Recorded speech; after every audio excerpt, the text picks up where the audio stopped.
I'm going to go into detail of how to actually resolve a limiting belief. I'm going to explain to you what a limiting belief is, how it came to form, and what resolving it actually even means. And you're also going to learn why this is so important. And if you don't do this, you're going to arrive at a place of imposter syndrome, where you're still not going to feel good enough for doing what you're doing, which won't allow you to grow further and further. Now, if you're creating a business, whatever that is, let's say if you're working up the corporate ladder or creating something yourself as an entrepreneur, no matter what it is, you are growing as a person. You want to go from A to B to C to D. You want to grow something. And to simplify it, and I mean, this is simple, not easy, simplify it. The only thing that's stopping you from achieving what you're trying to build is you. It's the beliefs that you have that are making you make the decisions of not moving forward. And that comes through the challenges that you're going to face as you're trying to build something. And this is the difference between success and failure. If I was to ask you what's the opposite of success, more than likely you'd say failure. And that is not true. Failure cannot be the opposite of success, because failure is actually the key component to succeeding. You're going to fail as ways of figuring out how it's not done so you can figure out how it is done. If you do not fail in life, there is no growth, and you need to grow in order to succeed. But what the limiting beliefs that you have do is you will fail at something and you will use that as the reason to stop.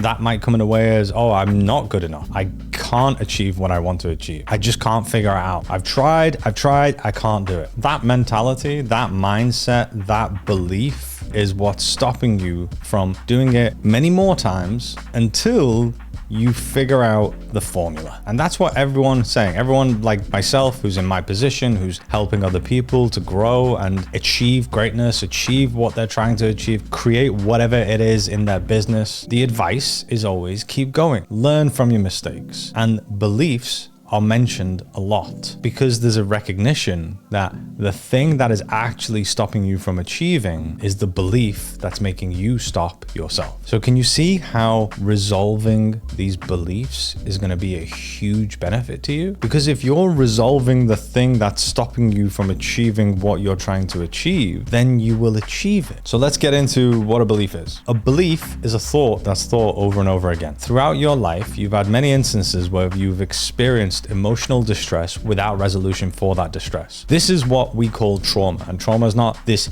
only huge big thing like a car crash or a death in the family or sexual abuse or a fight. Trauma happens so much more than you would think. As a child, it's extremely traumatizing to be scolded. It's traumatizing to be put on the bottom step. It's traumatizing to be jealous that someone's got a toy and you don't, and you're being told off for that. It's traumatizing to be angry and being told that you shouldn't be angry. That rejection of your anger is traumatizing because it's emotional distress that has not been resolved. Now, in those moments, what you do is you give meaning to the situation, to the experience. And you're not logically giving meaning, and you're not old enough or wise enough to even understand what's going on. And because the people around us also don't really know what's going on, it's kind of left down to you to give meaning in the only way that you can kind of work out and understand what's going on. And you give meaning to the situation and meaning to yourself. So I will get scolded, and I will make that mean that the reason I am getting scolded is because I'm not good enough. The reason I'm not allowed to be angry and express my own needs is because I'm not good enough. The reason I keep getting put on the bottom step is because I've misbehaved, therefore I'm not good enough. The reason I get scolded because I didn't get full marks on the school exam is because I'm not good enough. I tried my best, it wasn't good enough, therefore I am not good enough. These meanings are thoughts. And if I keep giving the same meaning over and over again, because that's the same thought over and over again, eventually those meanings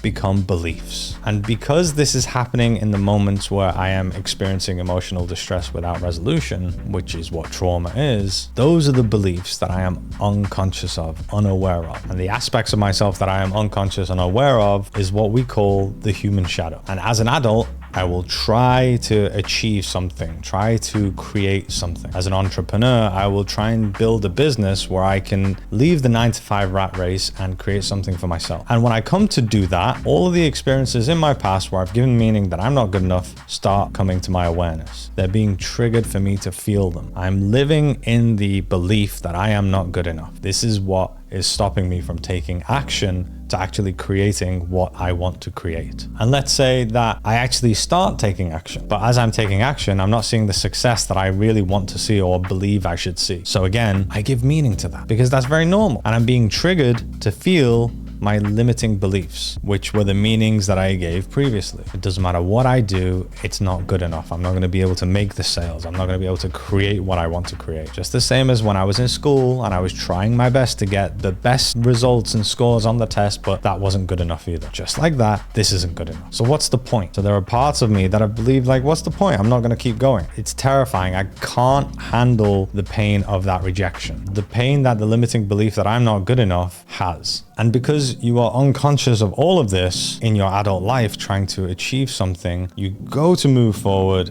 and you just can't really bring yourself to do it because the unconscious limiting beliefs are what's really driving you. And the way that they drive you is that they hit the brakes. But if we were to like kind of go to the objective perspective, look down on that situation, we recognize that all I need to do in order to move forward is resolve what's stopping me, which are my limiting beliefs. So by integrating the parts of myself that gave the meanings from all of my past experiences that I'm not good enough, that I can't achieve it, that it doesn't matter how hard I try, it's never going to be enough. By integrating those parts of myself, I will no longer carry those beliefs as strongly as I do. It will not cripple me and it will not stop me from being able to move forward. I will completely shift and change my mindset, but my mindset isn't just one part of me. My overall mindset is the amalgamation of all of the parts of me, the ones I'm conscious of, and mainly the ones I am unconscious of. You are unconscious of 95% of the thoughts that you think on a daily basis. That means 95% of all of the parts of yourself you are unconscious of. And if 95% of them are mainly giving energy to the belief that you're not good enough, you're not able to, you can't do it, you're not worthy, guess what reality you're living? So by the simplicity of resolving these limiting beliefs,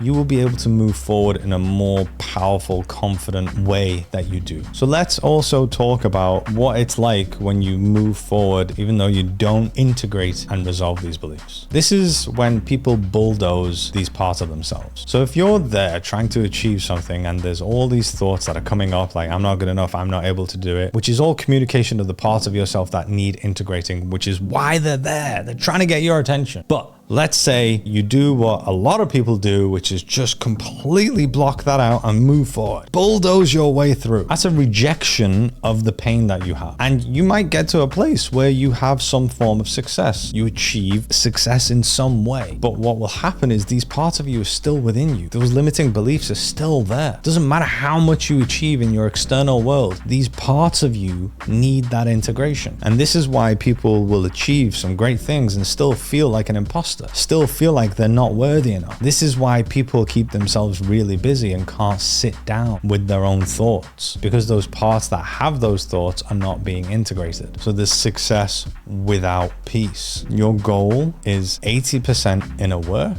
20% action. The strategy of how you do things is going to change and evolve over time, and it's part of the challenge that you're going to face in trying to create what you're trying to create. But your reluctancy to take risks and change those strategies or try new strategies or create partnerships or post on social media, market yourself in a specific way. Whatever that strategy is all going to be limited by the limiting beliefs that you have. So 80% requires you to do the inner work to resolve these limiting beliefs, and 20% is essentially the output and strategies that you have. This is how you become the version of yourself that can achieve what you're trying to achieve. This is how you build your confidence. You don't build your confidence by faking it. You build your confidence by integrating the parts of yourself that don't feel confident, which in turn will get you to be there for yourself. Kind of like you've got your own back no matter what. Even if 100% of the people in your life don't believe in you and don't think you can do it, you can be there for yourself in this way. You'll be your own best supporter to be able to drive forward and actually achieve what you're trying to achieve. Now, if you want to go down the rabbit hole of understanding how to actually integrate these parts of you, you can watch my limitless growth formula by clicking the link in the description or the first comment of this video. And look, I've been where you are and I get it. It sucks and it's hard, but it's meant to be hard. Growth requires hardship. Otherwise there's no growing. And I promise you, 99% 99% of the people watching this will not do this. So the question is, are you that 1% that will? I'll see you next time.